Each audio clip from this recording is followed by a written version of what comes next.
എറണാകുളത്തെ സ്ഥാനാർത്ഥി നിർണയത്തിൽ അപാകതയില്ലെന്ന് CPM general secretary Prakash Karad പറഞ്ഞു. പാർട്ടി ഒറ്റക്കെട്ടായാണ് സ്ഥാനാർത്ഥിയെ നിശ്ചയിച്ചത്. സ്ഥാനാർത്ഥി നിർണയത്തെ ചൊല്ലിയുള്ള ആരോപണങ്ങൾ അടിസ്ഥാനരഹിതമാണെന്നും അദ്ദേഹം പ്രതികരിച്ചു.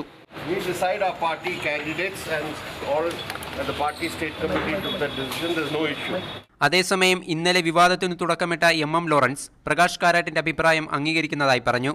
പ്രകാശ് കാരാട്ട് പറഞ്ഞതിന് ഞാൻ അംഗീകരിക്കുന്നു. അതിനെപ്പറ്റി കൂടുതലൊന്നും പറയാനില്ല. ഒന്നും ചോദിച്ചിട്ട് യാതൊരു കാര്യമില്ല.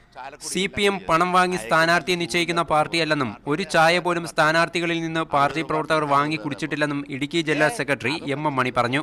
ഞങ്ങളിത് ജോയിസ് ജോർജിനെ ഇടുക്കിയിൽ നിർത്തി ഒരു സിംഗിൾ ചായ പോലും ഞങ്ങൾ അങ്ങനെ വാങ്ങിച്ചു കുടിച്ചിട്ടില്ല.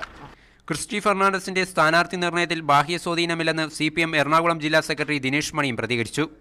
സ്ഥാനാർത്ഥിത്വത്തെ ചൊല്ലി പാർട്ടിയിൽ വിവാദമില്ലെന്നും അദ്ദേഹം പറഞ്ഞു. ഇടതുപക്ഷത്തിന് ഏറ്റവും അനുയോജ്യനായ സ്ഥാനാർത്ഥിയായിരുന്നു ക്രിസ്റ്റി ഫെർണാണ്ടസ്. ഇടതു സ്വതന്ത്രൻ 1 ലക്ഷത്തിലധികം വോട്ടിന് എറണാകുളത്ത് തോറ്റ ചരിത്രമുണ്ടെന്നും അദ്ദേഹം പറഞ്ഞു. മീഡിയ 1, ദില്ലി, കൊച്ചി.